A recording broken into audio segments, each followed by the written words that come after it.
Hola, des de l'Ajuntament de Torrelles de Llobregat hem iniciat el procés per la certificació del distintiu per la igualtat de gènere, la norma SG City 5050.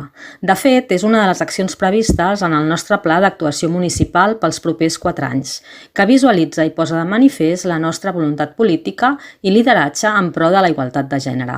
Aquest procés que hem iniciat és un molt bon full de ruta per treballar cap a l'assoliment de la igualtat, que posa l'accent, després del diagnòstic inicial, en aquells aspectes en què el municipi ha de millorar i també els que ja hem assolit.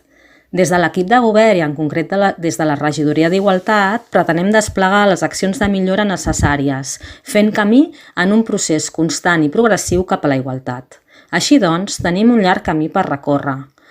Per finalitzar, i dins del marc del Dia Internacional de la Dona, acabaré amb una frase de Simone de Beauvoir que deia: «No oblideu mai que bastarà una crisi política, econòmica o religiosa perquè els drets de les dones tornin a ser qüestionats. Aquests drets mai no es donen per adquirits. Heu de romandre vigilants tota la vostra vida».